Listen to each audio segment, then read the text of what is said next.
హరిబాబు 2 తెలుగు రాష్ట్రాలకి ఈ పేరు తెలియని వాళ్ళైతే అస్సలు ఉండరు. తన భార్యని ఎలా కిరాతకంగా పొడిచి అది 4 నెలల ప్రెగ్నెంట్ అమ్మాయిని ఎలా పొడిచి చంపాడో మనమందరం చూసాము. ఈ ఇష్యూలో ఇంకా న్యాయం జరగట్లేదు. చాలామంది ఊరేయాలి, చంపేసేయాలి అనుకుంటున్నాం, కానీ అక్కడైతే న్యాయం జరగలేదు. నిన్న మొన్న హడావి చేశారు.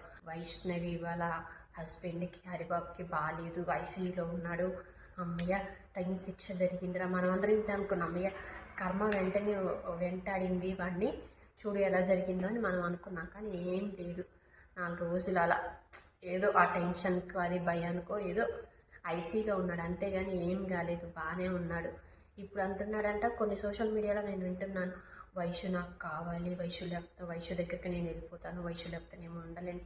ఇవన్నీ బక్వాస్ మాటలు. చంపేటప్పుడు తెలియలేదా వాడి బిడ్డని కడుపులో మోస్తుంది, 4 నెలల ప్రెగ్నెంట్ అని తెలిసి కూడా వాడు ఆ విధంగా చేయడం అస్సలకి నిజంగా నేను వాడిని పొడిచి చంపాలి. ఇలాంటి వాడిని ఇంకా మనం ఎన్ని మాట్లాడుకున్నా వేస్ట్, వాడి గురించి మాట్లాడుకొని కూడా వేస్తే.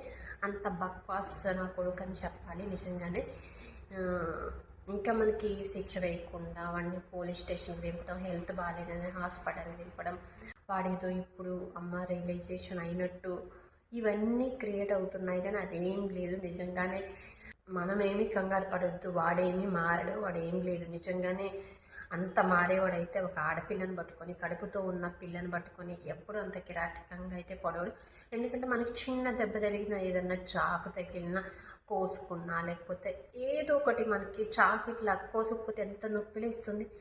అది కత్తి పెట్టి పొట్టలో పొడిశాడంటే ఆ కడుపులో కూడా ఇంకొక పిండం ఉంది, అంత ఘనంగా పొడిచాడంటే అసలు ఆ పిల్ల ఎంత బాధ అనుభవిస్తుంది. ఒక్కసారి అయితే మనం ఆలోచించుకోవాలి. ఎందుకంటే అది మనం అనుకోవడానికి బాగానే ఉంటుంది, కానీ ఆ పెయిన్ ఎంత ఉంటుందో నాకైతే నిజంగానే ఆ పొడిచినట్టు ఊహించుకుంటుంటే అదంతా ఈ ఎట్లుందంటే ఒళ్ళంతా ఒకలా అయిపోతుంది. మనకి ఎట్లా ఉంటే ఆ అమ్మాయి ఎంత చనిపోయేటప్పుడు ఎంత పెయిన్ అనుభవించిందో, లేకపోతే ఏమని అడిగిందో, రిక్వెస్ట్ చేసిందో వాడిని మనకైతే తెలియదు. కానీ ఇలాంటిది ఇంకొకరికి రావద్దని నేను కోరుకుంటున్నాను. వాడికైతే వెంటనే శిక్ష పడాలి మనం అనుకుంటున్నాం, కానీ అక్కడేం వాడికేం శిక్ష పడట్లేదు. జైల్లోకి వెళ్తున్నాడు, ఉంటాడు, ఏదో శిక్ష వేస్తాడు, కొన్ని రోజులు జైల్లో ఉంటాడు, వచ్చేస్తాడు, ఆరామ్సే పెళ్లి చేసుకుంటాడు. ఇది జరుగుతుంది. ఏదో ఒక శిక్ష పడాలని నేనైతే కోరుకుంటున్నాను. ఈ విషయంలో అసలు మీరేమనుకుంటున్నారో మీరు కామెంట్ల ద్వారా మీరు తెలపండి.